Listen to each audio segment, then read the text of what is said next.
Hello, coucou tout le monde, salut les amis, coucou aux artistes. Comment allez-vous aujourd'hui? Bon, aujourd'hui on parle aquarelle, vous êtes d'accord? Bon, mais si tel est le cas, je vous propose de rester avec moi pendant cette vidéo. Voilà. Je vous avais dit qu'éventuellement on ferait un petit projet en aquarelle, mais avant de démarrer, j'aimerais vous parler de certaines choses dans cette vidéo, notamment de matériel.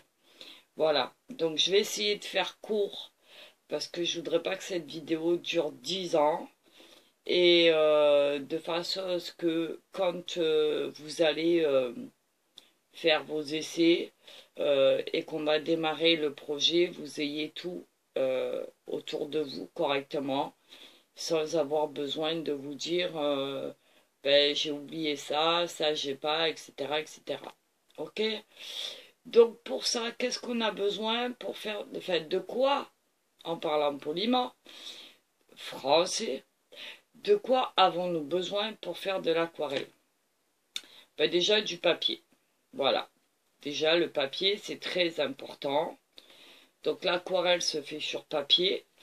Alors ici, je vous ai pris des petits échantillons de feuilles parce que moi j'ai des grandes feuilles immenses parce que j'aime travailler sur de grandes surfaces. Mais pour les essais d'aujourd'hui, les démos d'aujourd'hui, je vais juste euh, prendre des petits échantillons. Alors on a deux sortes de papier pour l'aquarelle. On a le cellulose qui est à base de fibres végétales, voilà. Et puis on a le coton, voilà, qui est ici. Je vous ferai voir après et qui est une fibre aussi naturelle, puisque le coton c'est une fleur, on n'oublie pas. Donc, mais qui est important et on va voir la différence entre les deux. D'accord? Notamment sur le papier mouillé. Voilà, quand on travaille sur le papier mouillé et donc on dit on travaille mouillé sur mouillé. Voilà, mais ça je vais vous expliquer. Donc on a le cellulose, le fameux. Voilà. Ok, donc là ici, moi à ma disposition, j'ai du Canson Montvalde. Alors c'est un grain fin, je ne sais pas si vous allez bien voir à la caméra. C'est un grain fin. Voilà, on peut travailler des deux côtés si on en a envie. Il n'y a aucun souci là-dessus. 300 grammes évidemment, toujours pour le papier aquarelle, quel qu'il soit. Toujours du 300 grammes minimum. D'accord, on peut monter dans les grammes. Mais après, c'est chacun ses goûts. Moi, perso, je travaille sur du 300 grammes, c'est un minimum. Et voilà. Donc celui-là. Et puis là, ici, j'ai le Arch, que j'ai acheté la dernière fois. Je vous avais fait le haul. Et qui, lui, est en fibre naturelle de coton. 100% coton. Voilà. Donc celui-là, pareil, on peut venir travailler des deux côtés sans problème. Ok? Ensuite, le papier, ça c'est fait, d'accord? On aura besoin de pinceaux. Alors moi je les ai regroupés ici dans un pot.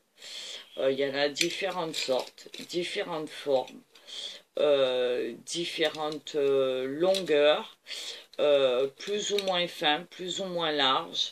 On a par exemple celui-là, voilà, qui est légèrement épais. Alors toujours très souple, hein, les pinceaux d'aquarelle doivent être très doux et très souples. D'accord? Alors celui-là, par exemple, va pouvoir nous aider pour faire des lavis. Je vous expliquerai ce que c'est un lavis. Voilà. On a celui-là qui est plus carré. Pareil, qu'on va pouvoir se servir pour faire des lavis. Et puis on peut aller dans le plus petit de temps en temps. On en a des tout fins ici. Voilà, si vous voyez. Voilà, toujours très fin, très souple. L'aquarelle est un médium qui se travaille avec des pinceaux souples. Ici, celui-là est un peu différent, toujours souple, en langue de chat. Alors, on n'est pas obligé de prendre telle ou telle marque, hein, tant que vos vos poils de, enfin vos brosses hein, de pinceau sont souples, c'est le principal. Voilà, là ici, j'ai aussi une langue de chat. Voilà, elle est plus longue, vous voyez, si je compare les deux. Voilà, mais la souplesse est là, il n'y a aucun souci. Voilà, vous voyez, c'est très très souple. Les deux sont, quand vous les passez sur vos mains, c'est vraiment quelque chose de très doux. Et avec lequel on va pouvoir travailler tranquillement. Voilà, on a aussi des pinceaux éventail, pardon. Voilà, ici, pareil. Alors ceux-là, ils vont nous servir plus ou moins, on verra à quoi. On a des comme ça. Alors ça, c'est des pinceaux qu'on appelle à bourron, mais en fait, qui se terminent en pointe. Voilà. Et en gros, voilà, donc celui-là c'est pareil, c'est un pinceau à bourron fin, voilà, toujours très souple. Alors après, à vous de tester, de voir avec lesquels vous aimez travailler ou pas. Moi en général, c'est les pinceaux avec lesquels je travaille et qui sont très bien. Alors c'est pas de la marque, hein, les miens, je retiens. Je tiens à le dire, c'est pas du tout de la marque. Moi, je me prends pas la tête avec des pinceaux de marque. Voilà. Donc, ceux-là, je vais les remettre dedans. À part celui-là, que je vous avais présenté lors du haul de Bosner, qui est mon pinceau chinois. Voilà, alors je m'en suis servi, c'est pour ça qu'il est comme ça. Voilà. Et il est très adapté pour l'aquarelle, pour l'encre, etc. Il est en poil naturel de loup. Enfin, eux, ils appellent ça le loup, mais en fait, c'est de la belette. Mais c'est du poil naturel, alors que les autres que je vous ai présentés, ce sont des synthétiques. Alors après, c'est pareil, hein, chacun choisit le poil qu'il a envie. Et évidemment, les tarifs sont pas les mêmes. Hein. On est bien d'accord. Perso, si je dois privilégier, ce sera le poil naturel. Voilà. Donc, ça existe. Donc, je vois pas pourquoi je vais m'en passer. Et voilà. Sachant qu'on va pas tuer un animal juste pour son poil. On est bien d'accord. Donc, voilà. Après, ben, désolé si j'en choque certains. Mais les choses sont ainsi que c'est fait pour s'en servir. Donc moi perso, je préfère les poils naturels, c'est beaucoup plus doux, ça absorbe plus l'eau. Et quand on sait que l'aquarelle c'est avant tout le contrôle de l'eau, ben c'est quand même important de le savoir. Ok? Donc voilà, pour les pinceaux. Ensuite, on aura besoin de quoi? Alors, pour fixer ces feuilles sur un support, si vous voulez pas que ça bouge, vous aurez besoin soit de masking tape, comme ça, voilà, qu'on utilise aussi en scrap, hein, vous venez le mettre au bord, vous fixez votre feuille et terminé. Ou alors, ce genre de scotch-là, qu'on utilise dans le bricolage et pour peindre, par exemple pour peindre des plaintes, pardon, et qui vont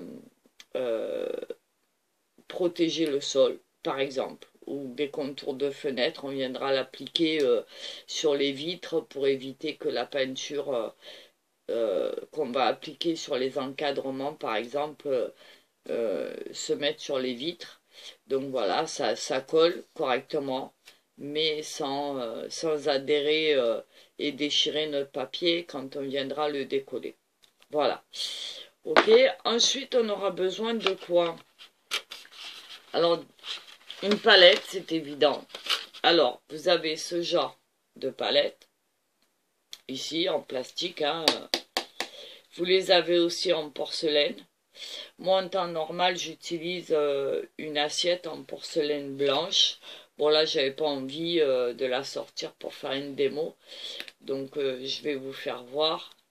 différentes palettes qu'on peut utiliser, mais tout est bon.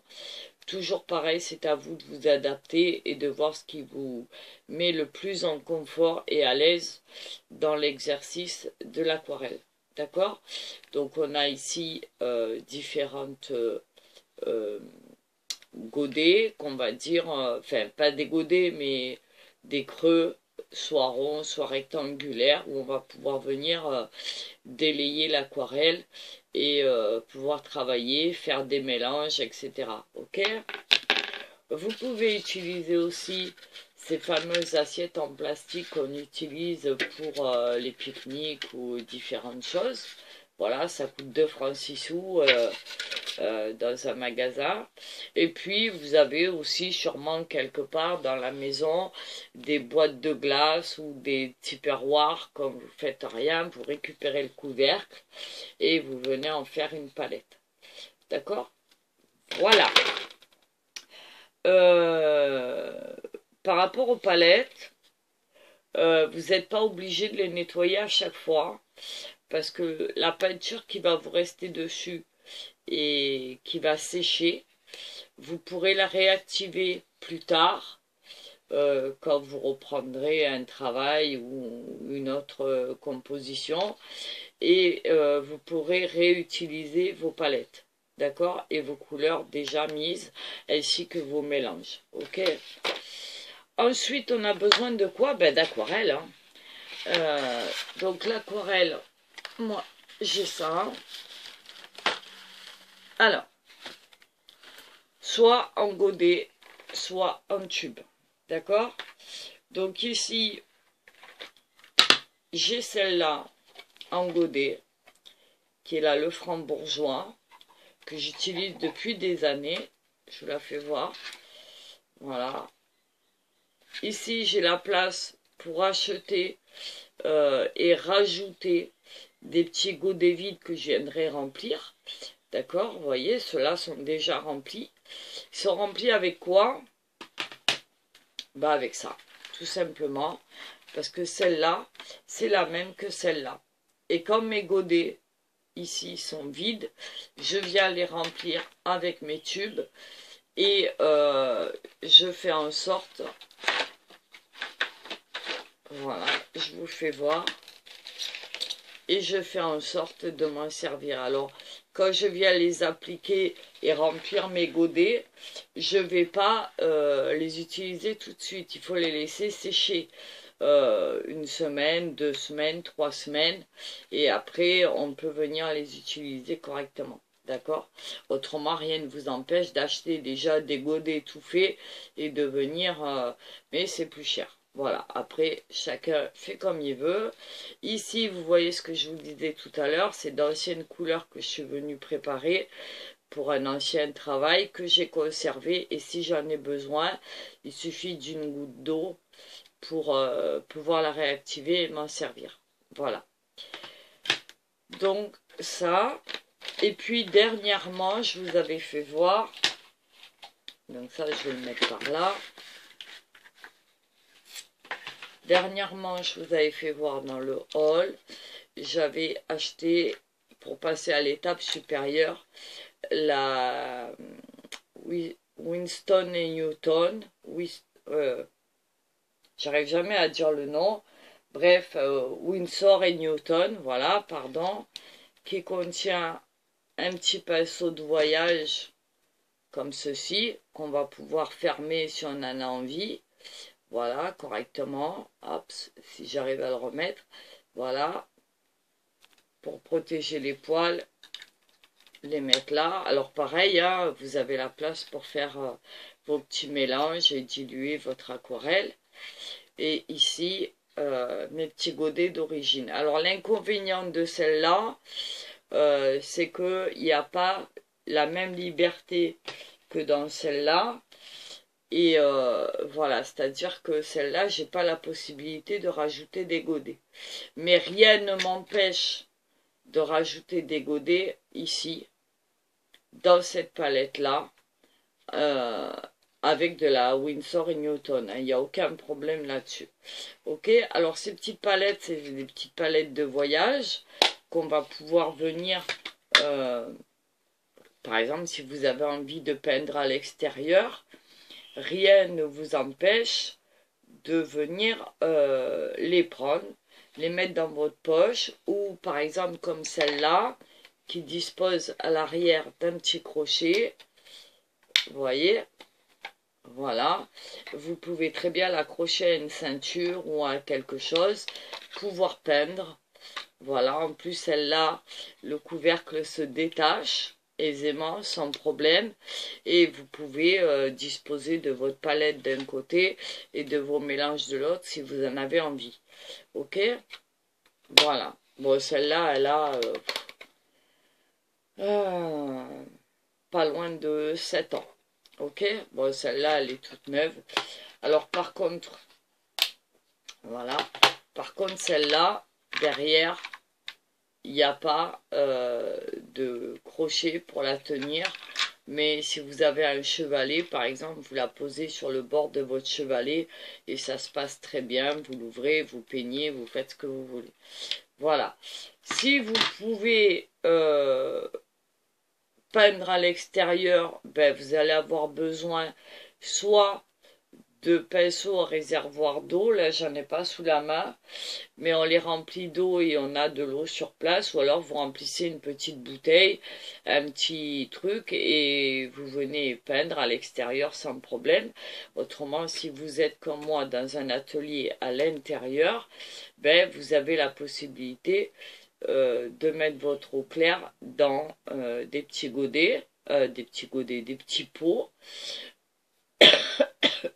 Donc, en général, il en faut deux, un grand, enfin un grand, on va dire plus grand qu'un autre parce qu'il va pouvoir servir à nettoyer vos pinceaux quand vous aurez besoin de changer de couleur. Voilà. Et puis un plus petit qui va nous permettre de prendre, une fois le nettoyage de pinceau fait là-dedans, on viendra essuyer ces pinceaux et reprendre de l'eau propre pour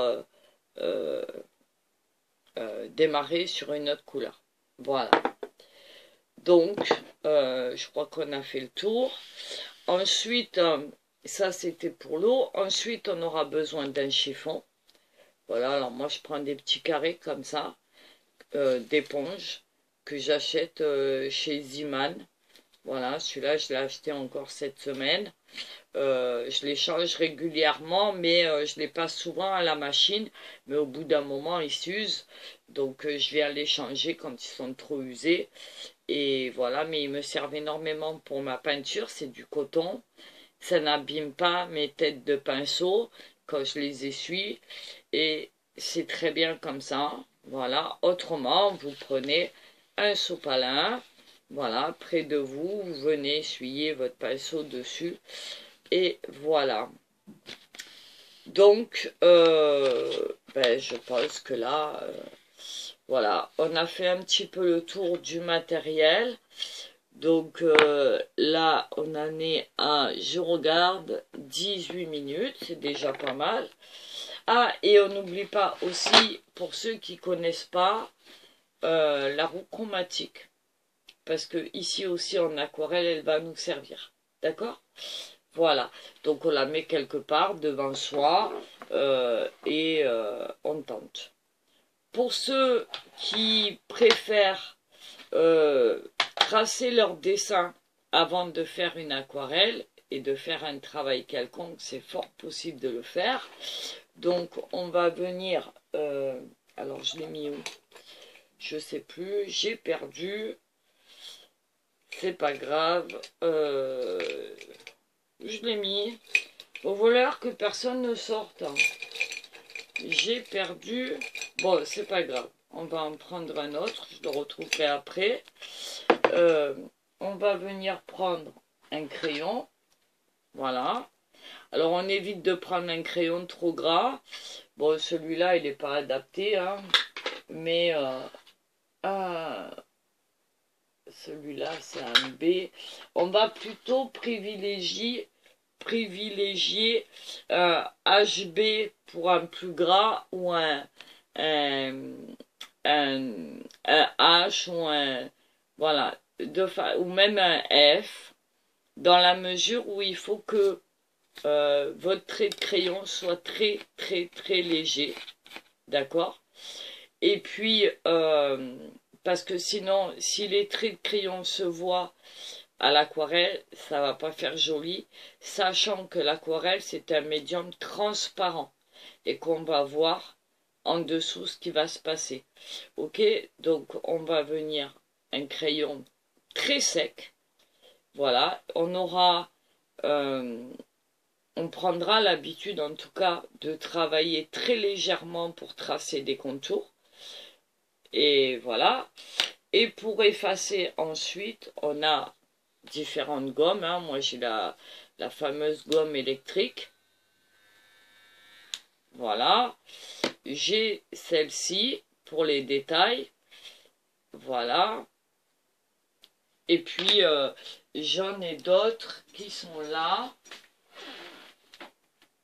Voilà, notamment, hop là,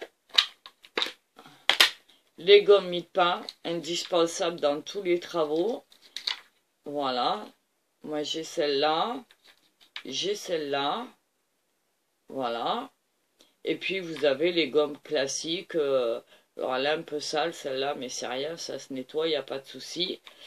Voilà, celle-là, elle a bien vécu déjà. À la base, c'était une comme ça, hein. Voilà. Moi, les gommes comme ça, je prends les Sedler. Elles sont très bien, très efficaces et ça marche parfaitement bien. Et ici, celles que vous voyez comme ça, ce sont simplement les recharges que j'ai pour ma gomme électrique. Voilà. Quand elles sont finies, je viens en remettre une. Je garde les petits bouts et je m'en sers à la main. Vous voyez, elles sont là. Alors pareil, elles ont vécu, hein, mais elles fonctionnent très bien à la main et je viens m'en servir quand j'en ai besoin. Voilà. Donc, bah, écoutez, je pense qu'on a tout dit au niveau du matériel. Alors moi, je ferme mes boîtes parce que j'ai des gommes mie-pain et que je veux pas que... Normalement, ça sèche pas, mais en cas de doute, on sait jamais. Donc moi, j'ai des petites boîtes comme ça, de style Tupperware. Voilà, j'ai à les mettre dedans. Et ça se passe très bien. Voilà, ok. Donc, bah écoutez, on va partir là-dessus. Donc ici, on va prendre le papier cellulose et puis on va bosser un petit peu. Voilà. Et puis je vais vous faire des comparatifs avec le papier arche qui est ici. Donc je vais les retourner. Alors ici, le papier arche, c'est un grain torchon. D'accord? C'est-à-dire que si vous voyez, on voit vraiment le grain. Voilà, c'est-à-dire que le coton est brut et qu'il s'est mis... Il faut savoir que le papier arche, c'est un papier qui est fait à la main, sur des rouleaux, et que on va pouvoir venir travailler en le laissant tranquille. D'accord? Bon, il y a des adjuvants, pardon, qui vont me permettre la fabrication du papier. Je les ai pas en tête. Si ça vous intéresse, je ferai des recherches et je vous dirai comment on fait du papier. Voilà. Et puis celui-là, ben, c'est du cellulose. Donc c'est voilà, une fibre végétale aussi, mais plus industrielle, qui coûte beaucoup moins cher et qui n'a pas du tout le même pouvoir que celui-là. Donc on va voir exactement la différence des deux. Voilà. Bon, ben écoutez, on y va? Allez, on se met en place. Alors, moi, je vais prendre... déjà, je vais mettre mon pinceau chinois à tremper dans l'eau pour qu'il s'imbibe. Voilà, puisqu'il est très long à s'imbiber. Alors, vous voyez, comparé à la dernière fois, il n'est pas pointu. Mais dès que je vais le remettre dans l'eau, il va venir reprendre sa forme. Donc là, il est en état normal, il n'y a aucun souci là-dessus. Voilà. Et ça va très bien se passer. Donc, je vais venir le mettre dans l'eau. Voilà. Alors, les pinceaux naturels, c'est des pinceaux qui sont... qui ont comment on dit, l'avantage de absorber l'eau et garder l'eau. Ici, c'est un gros modèle. Bon, il y a plus gros, mais c'est quand même un gros modèle. Vous voyez, dans l'eau, comment il se... Voilà. Et quand je le ressors, je ne sais pas si vous voyez bien, vous le voyez tout désordonné. Et quand je le ressors, voilà, il reprend sa forme naturelle. Voilà, je vous fais voir. Si j'arrive, parce que moi je suis pas douée. Voilà, et si je viens ici le tourner, alors je vous fais voir ici, tout doucement, voilà, il va être très pointu. Voilà, ok, ça c'est l'avantage, ce qu'on appelle du pinceau chinois, d'accord. Et si j'ai besoin, alors là il est gorgé d'eau, hein, le ventre ici est gorgé d'eau. Le ventre, c'est cette boursouflure que vous voyez qui est gorgée d'eau. Donc si j'en veux moins, je viens juste presser un petit peu. Voilà. Et il va se vider. Mais à l'intérieur, il y aura toujours de l'eau. Et l'avantage, c'est que je vais pouvoir peindre longtemps sans besoin de d'aller rechercher de l'eau. Voilà, donc vous voyez. Alors on ne vient pas tourner les poils, hein, jamais. Hein.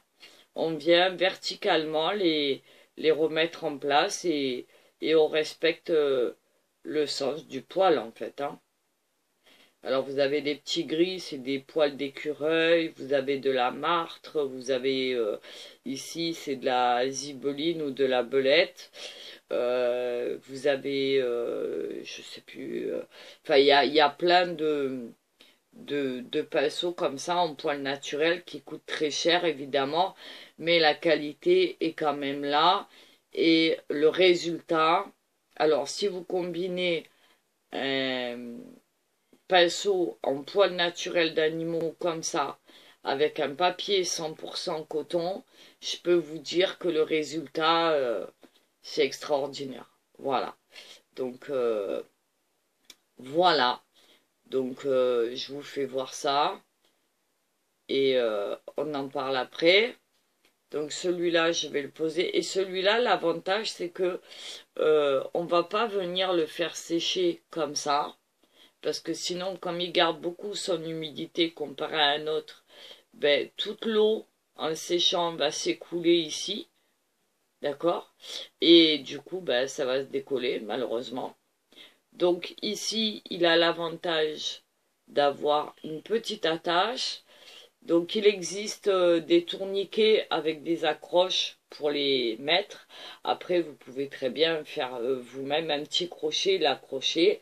Et tout doucement, avec le temps, il va venir euh, perdre son humidité, mais il gardera sa forme. D'accord? Moi, il était à la base un peu ébouriffé parce que c'est moi qui le veux comme ça pour qu'il sèche mieux. Mais après, vous pouvez très bien le laisser comme ça. D'accord? Alors celui-là, contrairement aux autres pinceaux en synthétique, on ne vient jamais, jamais, jamais le laver avec du savon. Celui-là ne se lave qu'avec de l'eau. D'accord? Tout le temps. On le passe sous l'eau, on le fait bien dégorger comme ça, et on vient frotter dans sa main tranquillement. On repasse plusieurs fois, mais jamais on ne mettra de savon ou de nettoyant quelconque. Jamais, jamais, jamais. Que de l'eau. Tout le temps. Voilà. Ok? Donc voilà pour ça. Et l'avantage aussi de ce pinceau, c'est qu'on va pouvoir faire des traits épais et des traits très fins. Voilà. et au fur et à mesure, il va s'adapter et se remettre en forme. C'est pour ça que j'apprécie énormément ce genre de pinceau. Alors celui-là, c'est un Raphaël, pardon, Léonard, je confonds toujours les deux, et je l'avais acheté chez Bosner. D'ailleurs, je compte aller en racheter d'autres dès que possible avec différents formats, parce que celui-là, il est pas, c'est pas le plus gros. Et puis il y en a aussi en poil de chèvre. Et le poil de chèvre, le problème, c'est qu'il est très, très, très souple. Et, euh, et que ben, pour faire de l'aquarelle, on a besoin de souplesse, mais pas autant que le poil de chèvre.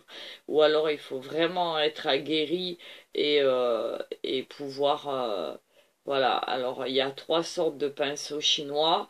Il y a les poils de chèvre, il y a les poils de loup comme ça, et puis il y a les poils intermédiaires où vous avez le poil de loup à l'intérieur et par-dessus, tout autour du poil de chèvre. Voilà, c'est beaucoup pour les débutants, pour qu'ils arrivent à se faire à la main, parce que quand vous passez d'un pinceau synthétique comme ça à un poil de naturel, bah, il faut s'habituer, c'est pas forcément facile. Voilà, donc bah écoutez, je pense que pour l'instant je vous ai tout dit. La vidéo fait déjà 31 minutes, donc je vais vous poster ça déjà pour aujourd'hui. Et puis là, je sais même pas quelle heure il est, je regarde sur mon ordi, il est 5 heures presque. Donc je vais essayer de vous poster ça maintenant, de façon à pouvoir... venir vous en faire une autre dans la soirée et qu'on voit un petit peu les différences entre les deux papiers. Ok, mais là, je pense que le fait de savoir le matériel dont on a besoin pour venir travailler correctement, c'est important. D'accord? Alors, pour les peintures, enfin pour les aquarelles, je répète que là, le Franc-Bourgeois, c'est une peinture, ce qu'on appelle une peinture d'étude. Euh, Elle est très bien, hein, elle est parfaitement. On peut la considérer comme fine. Elle a de très bons pigments, elle a une belle luminosité et de très belles couleurs. En tube, on a énormément alors moi, c'est une boîte de 24 couleurs, mais il y en a plus grandes. Mais là, c'est déjà largement suffisant. On a beaucoup de variations. Je ne sais pas si vous allez voir. Ici, dans les bleus, dans les rouges, les oranges, les jaunes et les couleurs de terre, les verts ici. Voilà. Ici était à l'envers, celui-là aussi. Ça, c'est pas bien. Ici, on a, alors je sais plus, ça c'est le noir d'ivoire qui est ici. Et dans le blanc, où il est mon blanc? Il est là. Voilà, et ici c'est un blanc de Chine. Voilà, qui est très lumineux. Voilà. Bon, en aquarelle, logiquement, on ne se sert pas de blanc. On fera nous-mêmes nos blancs avec le papier, je vous ferai voir comment. Mais voilà. En tout cas, vous avez toujours la possibilité d'utiliser de la gouache pour faire du blanc ou de préserver votre espace blanc avec du drawing gum. Moi, j'utilise pas, mais il y en a beaucoup qui le font. Donc voilà. Mais vous trouverez quand même toujours un godet de blanc dans les aquarelles. Parce que les puristes vous disent il ne faut pas utiliser de blanc en aquarelle, mais il n'y a aucune règle qui vous en empêche si vous en avez envie. D'accord? Et puis des fois, pour certains mélanges, c'est quand même utile. Voilà. Donc après, ce sont des couleurs basiques. Ici, moi, j'ai du vert, j'ai deux bleus, j'ai un rouge, un jaune, des couleurs de terre ici, un brun et un noir. Voilà. Donc, c'est quand même assez complet quand on veut travailler correctement. Et puis après, on fait ses couleurs soi-même. Voilà, vous avez la possibilité d'en racheter et de compléter. Et puis ici, c'est pareil, hein, les couleurs qui sont classiques, utiles. Moi, c'est la palette que j'utilise en temps normal. Elle a bien vécu et encore, ça va. J'essaye de la tenir à peu près bien, mais c'est un peu compliqué. Donc, bah ici, on a des bleus, on a deux bleus. On a un cramoisi d'alizarine, on a un rouge, on a un vert ici, là un jaune, les couleurs de terre et le noir. Voilà. Donc, vous voyez, c'est assez ressemblant. Après, rien ne m'empêche de venir compléter si j'en ai envie. Mais en tout cas, on va dire que c'est des couleurs basiques. Ok? Voilà, voilà ce que j'avais à vous dire aujourd'hui sur l'aquarelle. Je vais vous laisser là pour l'instant préparer l'autre vidéo. Déjà essayer de vous mettre celle-là en ligne. Alors hier, je vous raconte pas. J'étais partie pour vous faire 2 vidéos, manque de peau. YouTube voulait pas me prendre la vidéo En fait, il acceptait, mais après, il m'a fait le téléchargement, mais le contrôle était compliqué. Donc ça a mis énormément de temps. Il a fallu que je recommence plusieurs fois. Ce qui fait qu'hier, je n'ai fait qu'une vidéo. Donc j'espère qu'aujourd'hui, avec celle-là, ça se passera mieux. Et que je pourrai vous en faire plusieurs. En tout cas, je vais m'y atteler. Et au pire, la deuxième, vous l'aurez demain dans la journée, voire dans la matinée. Peut-être même dans la soirée, on verra. Voilà, voilà. Autrement, ben, je crois que je vous ai tout dit pour la journée. Donc, je vais vous embrasser en espérant que tout va bien pour vous, que cette petite vidéo vous aura plu, que ça vous donnera envie de sortir vos pinceaux, vos aquarelles. Alors, je le redis, ce dont je vais parler dans les vidéos qui vont suivre au niveau de l'aquarelle, ce ne sont en aucun cas valables pour les couleurs proposées en aquarelle par les discounters comme Action, Jiffy, etc., etc. On est bien d'accord, le résultat ne sera pas le même. Pourquoi? Parce que l'aquarelle est un vrai médium avec de vrais pigments, d'accord? Et par contre,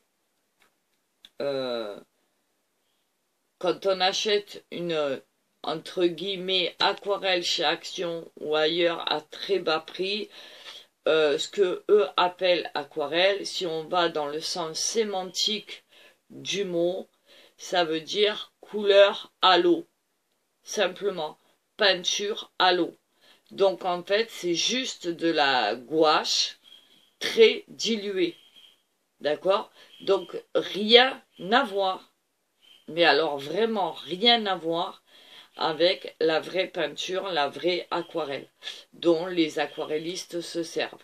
D'accord? Alors, j'ai rien contre les discounters, j'y vais moi aussi quelquefois, mais surtout pas pour mon matériel de peinture.